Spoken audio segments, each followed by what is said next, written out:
이스라엘 백성들이 출애굽을 하고 광야 생활을 이제 하게 되었습니다. 이스라엘 백성들은 200만 명 되는 사람들이라고 했죠. 사람이 많다는 것은 좋은 점도 있지만 동시에 해결해야 되는 문제들이 그만큼 많아진다는 것을 이제 의미하게 되죠. 사람이 많으면 많을수록 문제는 복잡해지고 또 그 문제를 풀기 위해서는 여러 가지 그러한 그 지혜와 또 삶의 부분들이 이제 필요로 하게 되죠. 더군다나 이들은 아무것도 얻을 수 없는 곳에서 이제 살아야 했잖아요. 하나님 인도하심을 따라 살아가는 법을 배워야 됐기 때문에 아무것도 없는 곳에서 이제 이들이 생활을 해야 했습니다.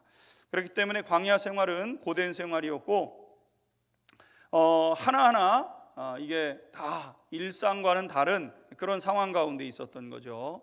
먹는 문제 해결해야 되잖아요. 근데 이제 먹는 것이 날 곳이 없으니까 먹는 거 해결하는 것도 쉽지 않고 또 마시는 물이 있어야 되는데 200만 명 되는 사람들이 어디서 물을 마시겠습니까? 예를 들어서 속초에 물이 한 곳도 나지 않는다고 한다면 여러분 속초 사람들이 어떻게 살 수 있겠어요? 그 많은 사람들이. 근데 속초 사람들보다도 훨씬 더 많은 사람들이 지금 광야에서 삶을 살아야 되는데 물이 나는 곳이 없잖아요. 광야니까.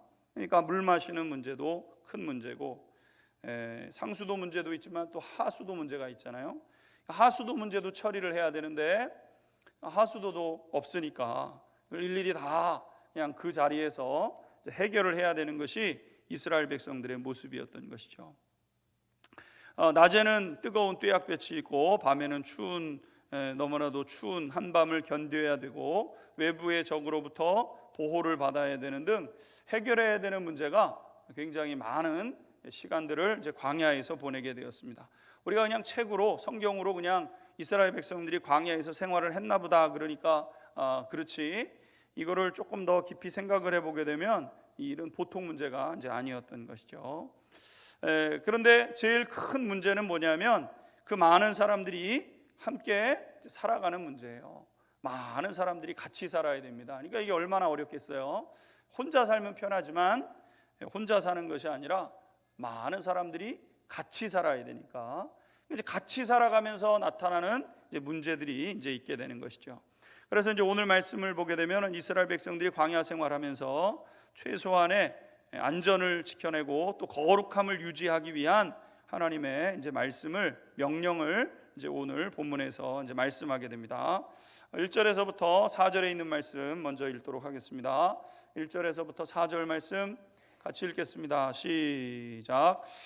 여호와께서 모세에게 말씀하여 이르시되 이스라엘 자손에게 명령하여 모든 나병 환자와 유출증이 있는 자와 죽음으로 부정하게 된 자를 다 진영 밖으로 내보내되 남녀를 막론하고 다 진영 밖으로 내보내어 그들이 진영을 더럽히게 하지 말라.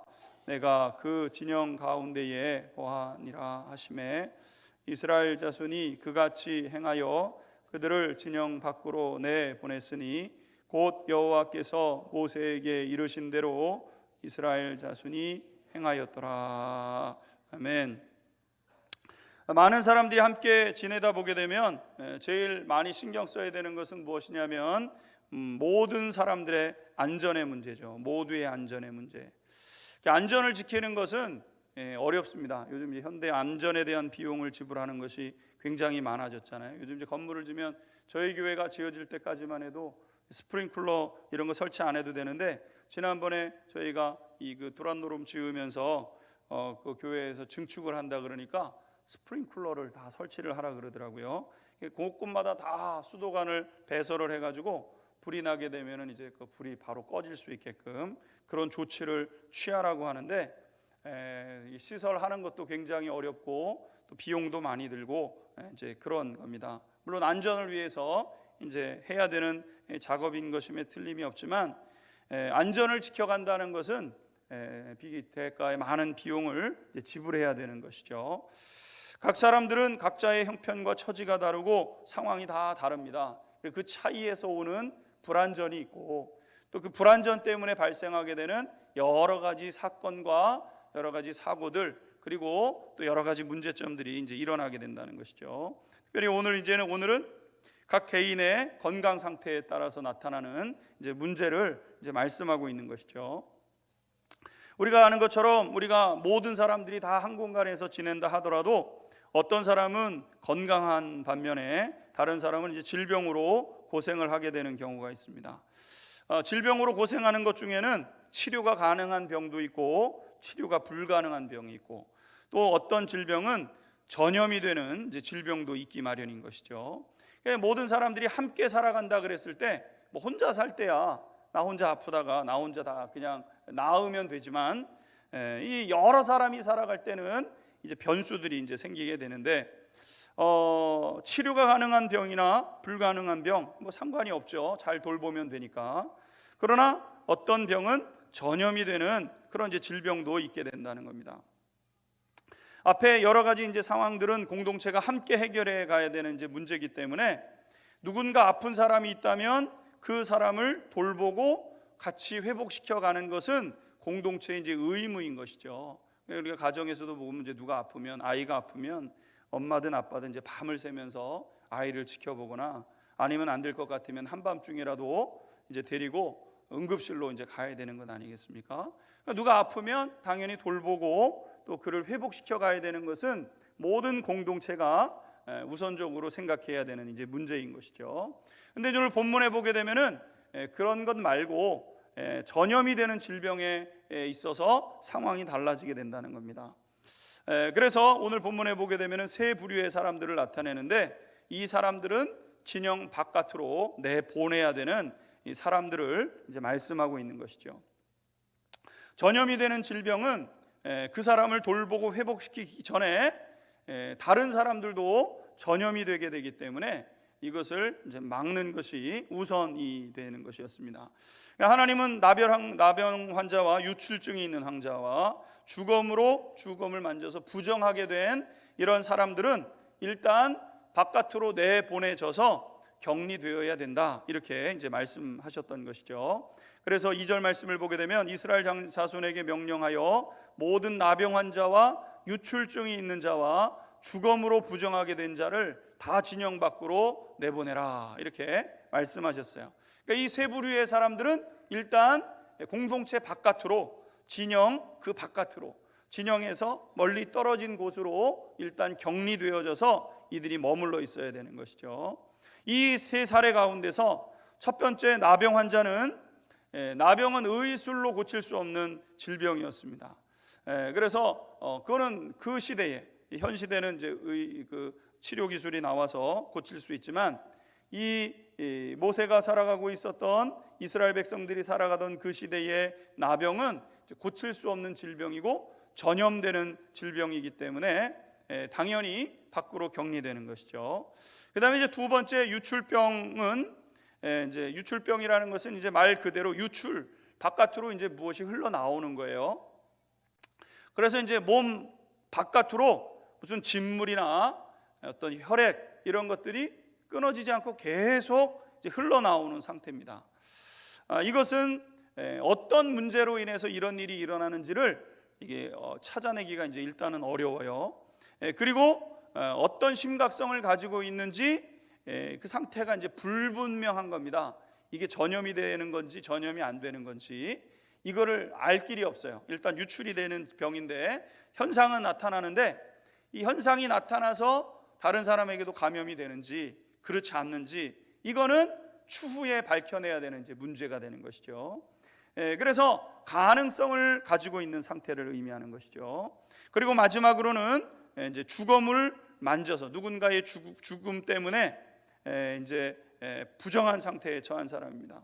이런 경우는 사실 전염이 되는 상황은 아닐 수 있지만, 오늘날의 이제 장례식과 이제 과거의 장례식이 이제 좀 다른데, 요즘은 이제 돌아가시면 이제 수습을 하고 그다음에 이제 장례식장에 가게 되면은 차가운 곳에 이제 보관을 이제 하게 됩니다. 시신을.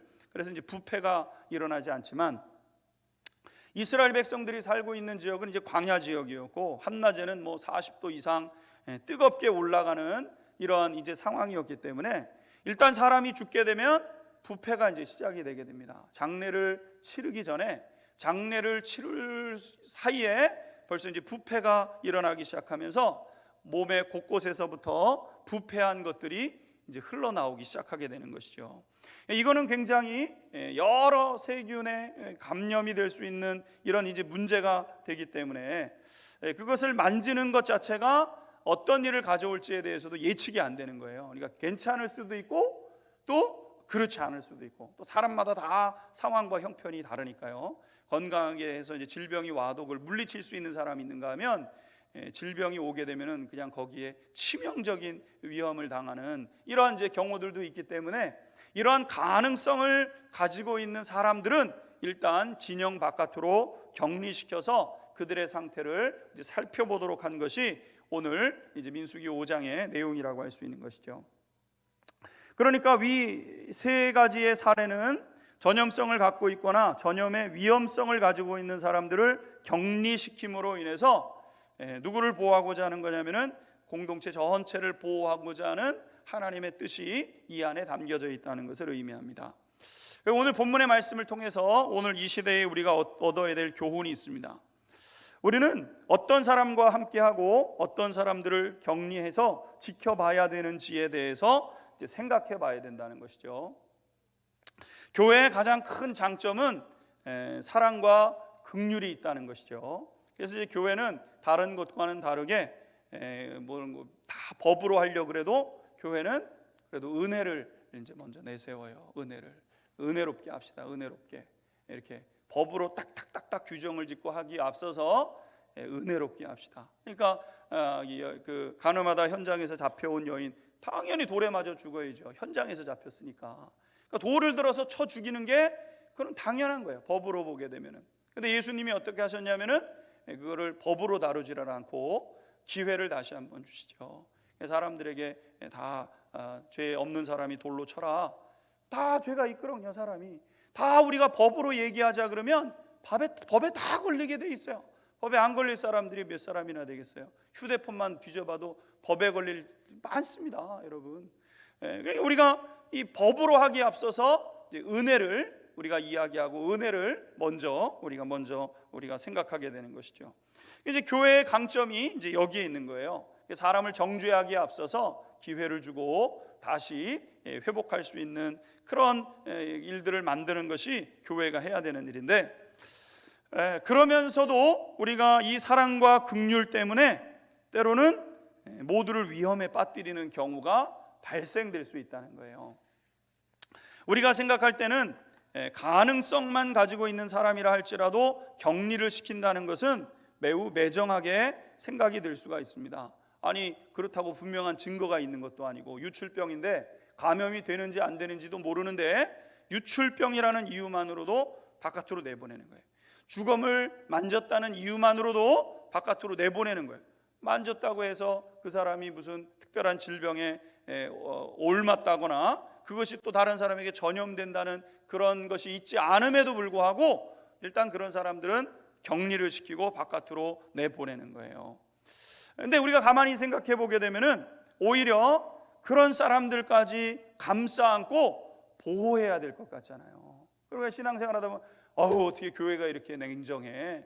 교회가 왜 이렇게 사랑이 없어? 이런 이제 이야기들을 이제 들을 수가 있게 되는 거죠. 근데 우리가 우리의 이상만 가지고 현실적인 어려움을 이겨낼 수 없다는 사실을 이제 성경은 우리에게 이제 말씀하고 있는 거예요. 우리는 분명히 할 수 있는 대로 도울 수 있는 사람을 힘을 다해서 도와야 됩니다. 이것은 교회가 가지고 있는 당연한 의무인 것이죠. 마땅히 도움을 필요로 하는 사람들, 돌봐야 되는 사람들을 전심을 다해서 돌보고 그들을 도와주어야 됩니다. 한 사람, 한 영혼이 이 세상에 그 무엇보다도 중요하기 때문에 그 한 사람을 위한 수고와 헌신을 우리가 귀히 여기고 또 그 사명을 감당해야 돼요. 대가볼리에 예수님께서 들어갈 때 귀신 들렸던 그 한 사람, 그 사람을 위해서 예수님이 2,000마리 되는 돼지떼를 다 포기하시고, 그리고 거기에 있는 그 수많은 영혼들이 있었지만 거기서 복음을 전하지 못하고 이제 다시 쫓겨서 나가게 되잖아요. 나가기를 구함으로 인해서 예수님이 이제 나왔잖아요. 왜 그러셨어요? 한 사람을 살리고자 하는 주님의 마음 때문이었던 것이죠. 그러나 그것은 어디까지나 감당할 수 있는 범위 내에 있는 이들을 향한 것이어야 된다는 거예요. 내가 감당할 수 있는 범위 내에서. 내가 감당하지도 못할 사람들을 어떤 분들은 막 교회가 이런 사람들도 해야 되고 저런 사람들도 하고 해야죠. 해야 되는데 내가 감당할 수 있는지 없는지를 생각을 해봐야 된다는 겁니다. 감당할 수도 없으면서 그것을 떠맡게 될 때 그만 어려움을 당하는 것이 아니라 모든 사람들도 그 어려움에 휩쓸릴 수 있게 되는 것이죠.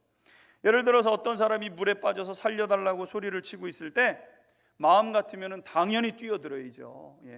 당연히 뛰어들어야 됩니다. 마음 같아서는. 왜? 한 사람이 물에 빠져서 죽어가고 있으니까 살려야죠.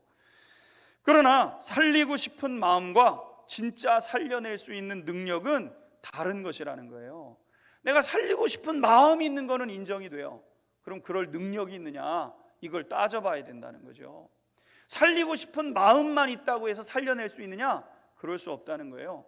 살리고 싶은 마음만 가지고는 영혼을 살릴 수 없는 것입니다.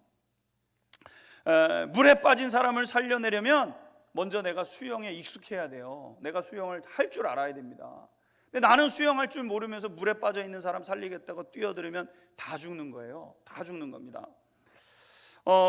그리고 구조할 수 있는 물건을 가지고 있어야 됩니다. 하다못해 무슨 바람 이렇게 들어가 있는 그런 거라도 던져주거나 내가 아니면은 줄 같은 거라도 있어야 끄지가지고 들어가가지고 그 사람을 구조해내는 거죠.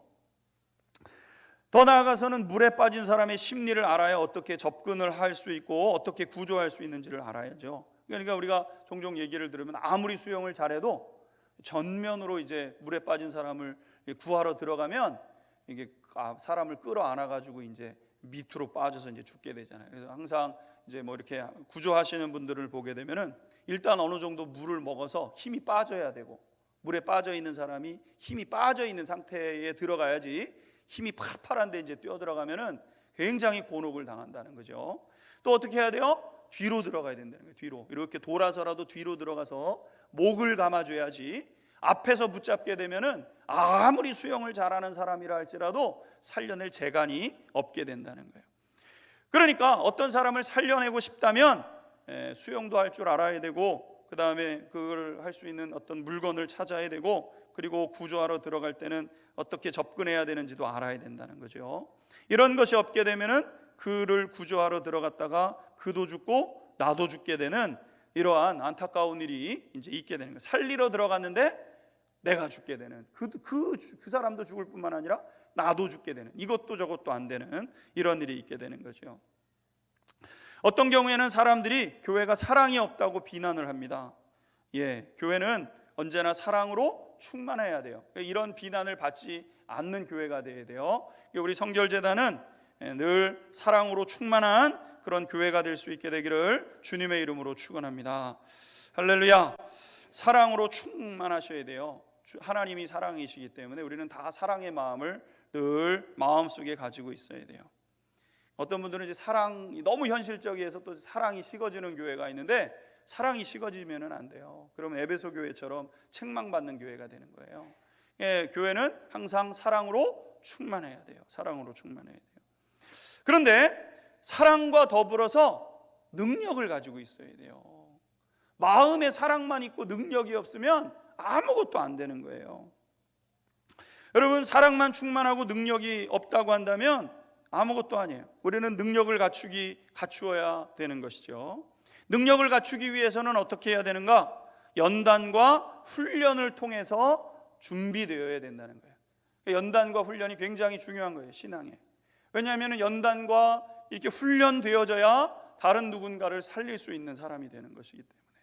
그냥 물 밖에서 저 사람 물에 빠져가네 이렇게 보고만 있는다고 해서는 안 되는 거잖아요. 안타까워서 어떻게 가슴만 치고 있는다고 되는 것도 아니잖아요. 그럼 뛰어들어가서 구원을 해야 되는데 그럼 어떻게 해야 돼요? 내가 들어가서 수영도 배워야 되고 훈련을 해야 되는 거예요. 연단되어야 되는 거예요. 연단받고 훈련되어져서 누군가를 도울 수 있는 능력을 갖춘 사람이 되어질 때 그 능력과 사랑의 역사를 통해서 영혼을 살리는 그런 공동체가 되게 되는 것이죠. 누군가를 돌본다는 것은 먼저 나 자신의 건강을 확보하는 것을 전제로 한다는 거예요. 이제 내가 먼저 신앙 위에 굳게 서 있어야 되는 거죠.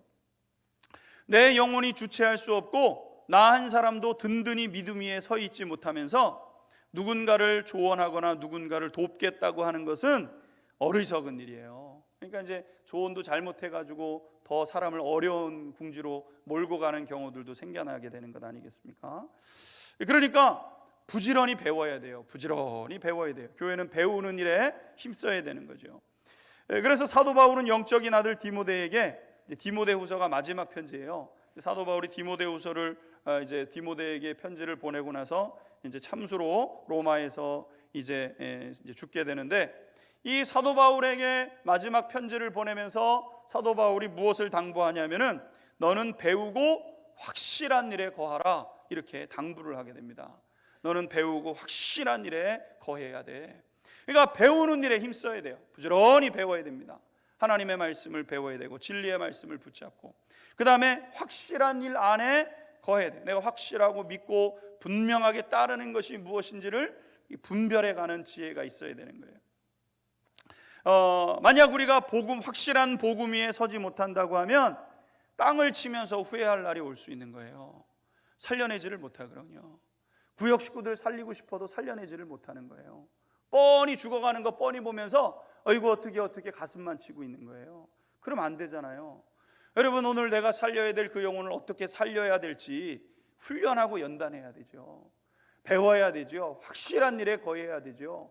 어떻게 가서 도와야 될지를 알아야죠. 지난 시간에도 말씀드렸던 것처럼 사람은 다 영혼의 형편과 모습이 달라요. 굉장히 거친 영혼을 가지고 있는 분이 있는가 하면 굉장히 섬세한 아주 부드러운 그런 부분을 가지고 있는 분이 계세요. 다 다르게 접근을 해야 돼요. 그냥 매번 똑같이 하면은 안 되는 거예요. 성령의 예민해서 성령의 인도하심도 따라야 되고 이러는 일들이 있어야 되기 때문에 배우고 확실한 일에 거할 때만 우리의 사랑을 실천할 수 있게 되는 것이죠. 만약 우리가 확실한 복음에 서지 못하면 이렇게 후회할 날이 오는 거예요. 돕고 싶어도 돕지 못하는 일 때문에 마음 아파하는 일들이 생겨나게 되는 것이죠. 동시에 우리는 내가 도울 수 있는 것을 분명히 알고 바르고 현명하게 대처하는 사람이 되어야 되는 거예요. 앞에 예를 들어서 설명드렸던 것을 다시 예를 든다면, 물에 빠진 사람을 내가 구할 수 없다고 한다면 어떻게 해야 돼요? 구할 수 있는 사람에게 달려가서 도움을 요청하는 것이 바르고 현명한 방법이라는 거죠. 내가 못 돕겠어요. 내가 준비가 안 돼 있어요. 그러면 누군가에게 도움을 요청해서 가서 건져내는 방법을 써야 된다는 것이죠.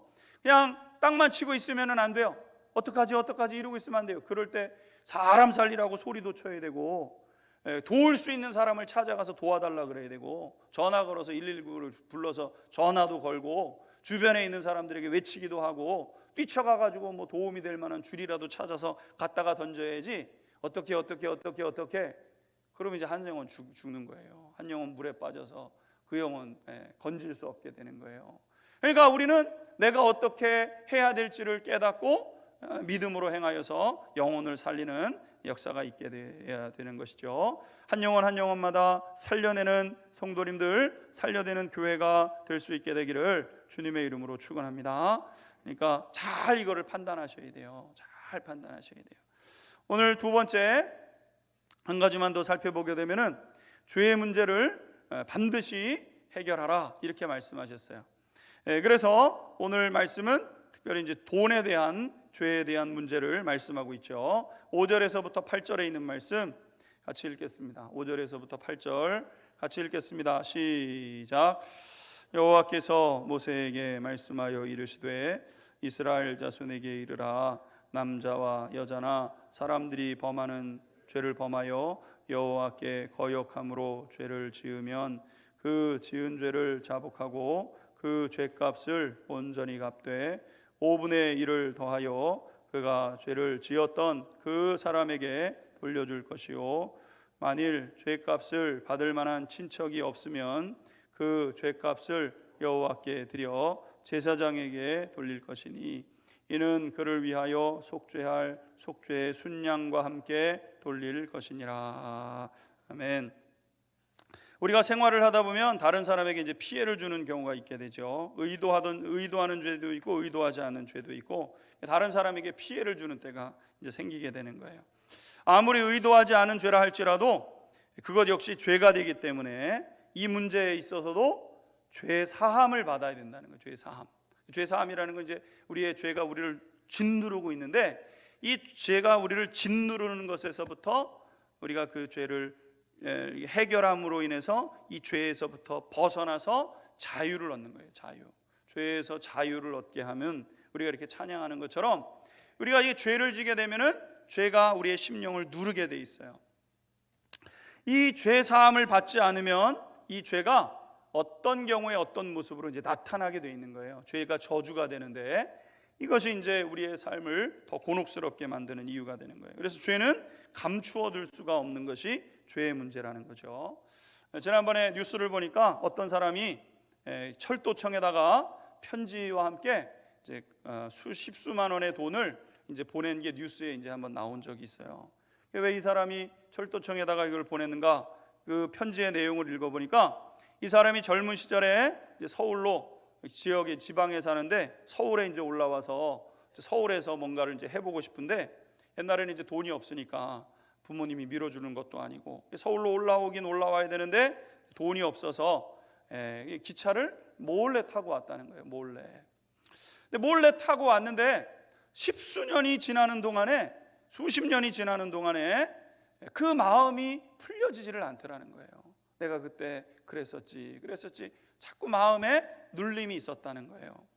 그래서 그때의 금액을 추정해서 돈을 보태가지고 그 편지에 담아가지고 보낸 거예요. 미안하다고 하면서 이렇게 이제 돈을 보낸 거예요. 그러니까 죄는 시간이 흐른다고 사라지는 것이 아니고 내가 잊어버렸다고 해서 이제 없어지는 게 아니잖아요. 죄는 항상 남아 있어요. 이 문제가 해결되지 않으면 이 죄의 문제는 항상 우리의 삶을 괴롭히는 이제 원인이 되게 된다는 것이죠.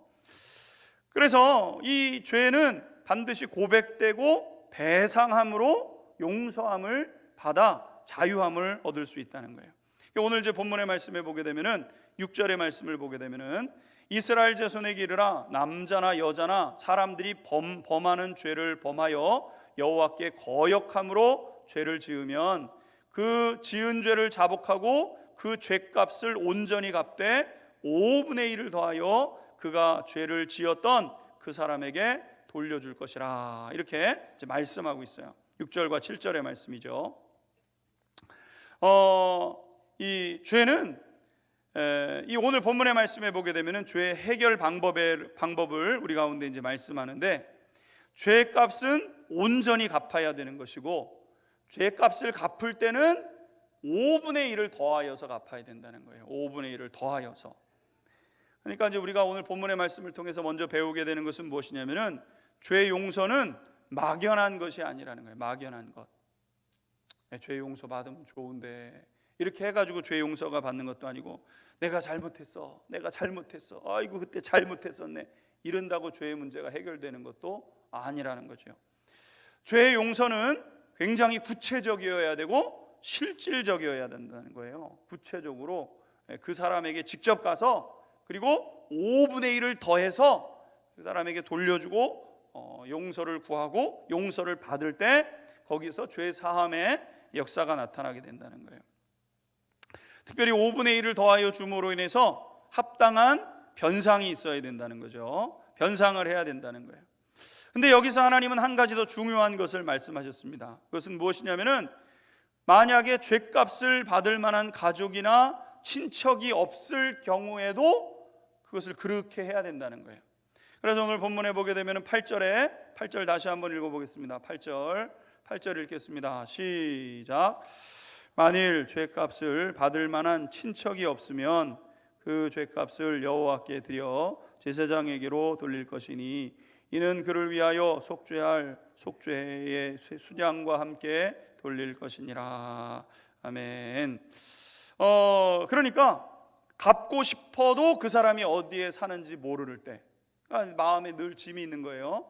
내가 그때 그랬었는데, 내가 그때 그 사람에게 그렇게 잘못했는데, 경제적으로 큰 손해를 입혔는데, 근데 갚고 싶은데 그 사람이 이제 어디 있는지를 모르는 거예요. 오래된 일이니까. 그러면 이 경우에 뭐 어쩔 수 없네, 이렇게 넘어갈 수 없다는 거예요. 이거 뭐 옛날 일이고 뭐 그 사람 찾지도 못하는데 이렇게 지나갈 수 없다는 거예요. 그 경우에는 어떻게 하냐면 하나님께라도 드려야 된다는 거예요. 하나님께라도. 그래서 이것이 제사장을 위해서 쓰이도록 이제 이렇게 하셨던 거예요. 그럼 이제 여기에서 이제 우리가 한 가지 생각하게 되는 것은, 하나님께서 이런 방법으로 어떤 재물을 축적하기 위해서 제사장에게 드리라고 한 게 아니잖아요. 그러니까 하나님이 제사장의 주머니가 비어 있으니까 제사장 주머니에 채우라고 지금 이 일을 말씀하시는 게 아니에요. 이 본문의 의도는 무엇이냐면은, 어떻게 해서든지 보상의 과정이 있어야 그게 참된 사죄, 회개의 과정이 될 수 있다는 거예요. 회개는 그냥 이제 안 되네, 이거는 이것도 저것도 안 되는 거네, 이렇게 해가지고 해결되지 않는다는 거죠. 여기서 분명해지는 것이 뭐냐면은 죄의 성격입니다. 죄의 성격. 앞에서 말씀드렸지만 죄는 절대로 그냥 사라지지 않아요. 반드시 대가를 지불해야 되는 거예요. 그러니까 우리 죄 사함의 은총이 어찌 없어질 걸 기대했으면 하나님이 그냥 지나가기를 기다리셨겠죠. 근데 그런 방법으로 죄가 해결이 되질 않아요. 죄의 값은 반드시 그 대가가 지불되어져야 되기 때문에 하나뿐인 독생자 예수님을 우리의 죄값으로 지불하셨잖아요. 오늘날 보게 되면은 우리 성도들이 회개를 말로 하는 경우가 굉장히 많습니다. 말로. 그냥 기도 중에 회개하면 다 회개가 되는 걸로 생각하는 거예요. 그냥 기도 중에 하나님 그때 잘못됐어요, 하나님, 그러면 용서가 되는 걸로 생각을 해요. 그렇지 않습니다, 여러분. 그런 경우가 되지를 않아요. 우리가 예수 그리스도의 십자가의 보혈에 의지해서 예수님의 이 사죄의 확신, 그러니까 예수님의 십자가는 어떤 죄든지 용서를 해주신다는 확신을 주시는 것이고, 그것을 길을 내신 것이 십자가의 길인 것이지, 그냥 말로 하면은 죄가 사해진다는 것을 의미하는 게 아니에요. 그러니까 우리가 그 어떤 죄라도 용서를 하시기로 결정하신 그 용서의 확증으로서의 이 십자가의 능력인 것이지, 우리는 그냥 챙길 거 다 챙기고 그냥 하나님 용서해 주세요, 말로 용서를 구한다고 해서 말로 용서를 받을 수 있는 거라고 생각하는 것은 착각이라는 것이죠.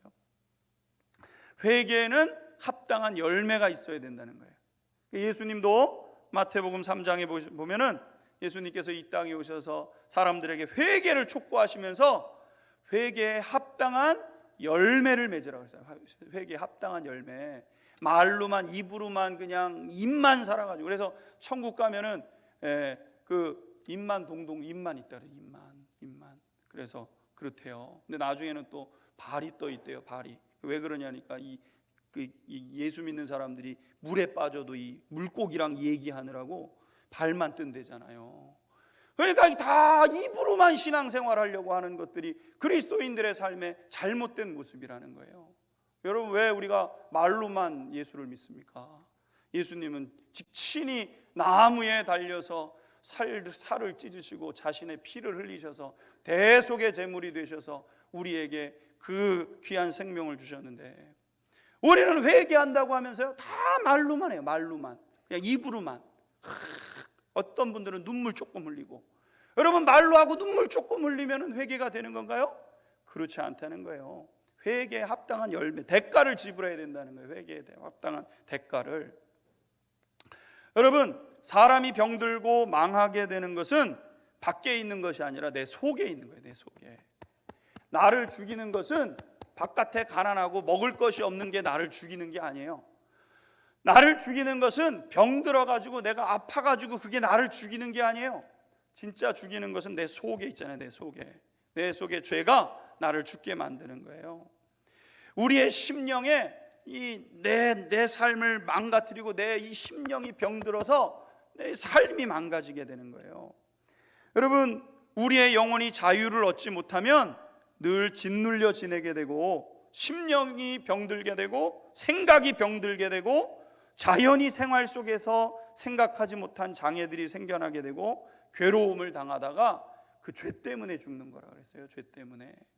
그러니까 이 죄가 반드시 해결받아야 되는 요소인데, 받을 수 있는 길을 예수님께서 이제 내셨잖아요. 예수님께서는 우리가 죄 용서함을 받을 수 있는 길을 완전하게 내어 주셨어요. 그래서 우리는 이 죄의 문제를 해결해야 돼요. 여러분, 우리가 병에 걸려도요, 죄 때문에 오는 병이 있어요. 죄 때문에 오는 병이. 예수님께서 어떤 사람을 고치실 때, 소자야, 내가 내 죄가 사함을 받았느니라, 이렇게 용서를 선언해 주시고 그를 병에서 고치는 역사가 있어요. 그러니까 우리의 심령에 이 죄가 막 우리를 눌러오는데, 이 죄의 문제를 우리가 그냥 쉽게 생각을 해가지고 죄의 문제를 그냥 내버려 두면 심령이 썩어진다니까요. 그러니까 이 다윗이 밧세바를 범하고 나서 하나님 앞에 기도하는데 막 심령이 오기죄 와가지고 너무너무 고통스러운 거예요. 마음이 너무너무 무거운 거예요. 성령의 역사는 사라져버리고 마음의 짐은 얼마나 무거운지. 예? 우리가 떠오르는 죄가 있잖아요. 떠오르는 죄, 여러분. 다 우리가 내가 그렇게 했어야 되는데 못했었네. 연약함이든 의도했든 의도하지 않든 우리의 마음속에 이 죄가 있잖아요. 이 죄의 문제를요, 대가를 지불하고 우리가 이 죄의 문제를 해결함 받아야 된다는 거예요. 하나님이 우리를 회개하게 하기를 원하시는 것은 우리의 영혼을 자유하게 하시기 위해서, 하나님이 우리에게 회개를 촉구하시는 것은 우리의 이 죄를 다 드러내서 하나님이 그 관음증이 있어가지고 너 무슨 죄 있지 이걸 보기 위해서 하나님이 우리의 죄를 낱낱이 들여다보시는 게 아니에요. 하나님이 우리의 죄의 문제를 일깨우시는 것은 우리로 하여금 그것을 드러내고 고치시기 위해서 하나님께서 우리의 죄를 드러내시는 거예요. 하나님이 우리의 죄를 드러내실 때 우리가 반드시 해야 되는 것은 무엇이냐면은 회개예요. 회개. 여러분, 우리의 심령 가운데 회개하는 역사가 있게 되기를 주님의 이름으로 축원합니다. 할렐루야. 아멘 하세요. 할렐루야. 그래야 살아요. 그래야 살아요. 우리의 심령에 눌린 것들은 하나님 앞에 죄를 들춰내고 하나님 앞에 회개해야 돼요. 입술로 하는 회개가 아니에요. 하나님 앞에 무엇인가를 결단하고 사죄의 것으로 하나님 앞에 드림으로 이게 되는 거예요. 누군가에게 드릴 수 없다면 그것을 하나님께 드려서라도 죄 사함의 은총을 받아야 된다는 거예요. 그냥 하나님은 돈을 안 좋아해요. 하나님 돈 안 좋아하세요. 돈을 내라고 하는 게 아니에요. 회개에 합당한 열매를 맺으라고 하나님께서 말씀하시는 것이지, 그래야 우리의 삶 속에 있는 죄의 문제에서부터 우리가 벗어나게 되는 거예요. 여러분, 죄는 우리의 삶을 망가뜨리고 우리를 괴롭히는 거잖아요. 마찬가지로 신앙 공동체를 병들게 하는 게 뭐냐면은 그게 죄예요. 죄. 신앙 공동체도 죄 때문에 병드는 거예요. 죄 때문에 병드는 거. 마음과 마음에 우리의 삶에 미움이 있고, 그 다음에 의심이 있고, 수근수근거리고, 그럼 공동체는 병들어요. 병들어. 여러분, 그렇게 하지 말아야 돼요. 그런 마음이 있다면 회개해야 돼요. 하나님 앞에 대가를 지불하면서 하나님 앞에 다시는 내가 이런 죄 가운데 나아가지 않을 것을 다짐하면서 하나님 앞에 대가 지불을 하면서 우리가 우리의 죄악들을 벗어내야 되는 거예요. 여러분, 하나님은 이미 믿음의 공동체에게 복을 예비해 놓으셨어요. 성막이 이 하나님의 말씀, 하나님의 법궤가 있는 것은 원자로보다도 훨씬 더 능력 있는 거라니까요. 그러니까 하나님의 복은 이제 막 흘러 넘치게 돼 있어요. 그러니까 신앙 공동체는 이 하나님의 말씀을 붙잡고 걸어가면서 이 말씀이 가져다주는 능력으로 우리가 이제 살게 되는 것인데, 이미 신앙 공동체 안에 이런 은혜가 이제 주어졌잖아요. 그런데 하나님이 복을 주셨음에도 불구하고 죄에 우리의 삶을 내어 주어서 복을 잃어버리면은 안 되는 거예요. 이제 보게 되면은 복을 까먹는 분이 있잖아요. 봉사를 열심히 하고 헌신을 그렇게 열심히 했는데 까먹는 분들이 있어요. 까먹는 분. 왜 까먹습니까, 여러분? 그렇게 헌신하고 그렇게 희생하고 그렇게 하나님 앞에 헌신했는데 왜 여러분 그래요? 죄를 다스리지 못하기 때문에 미워하고 의심하고 수근수근거리고 결국 다 잃어버리고 까먹는 것이 되는 거죠. 우리는 하나님의 이 복을, 하나님이 주신 복을 가로막는 죄를 회개함으로 용서함을 받고 우리의 심령이 강건하여지고 공동체를 믿음의 공동체, 건강한 공동체로 세워가는 그런 우리 모든 성도님들이 다 되시기를 주님의 이름으로 축원합니다.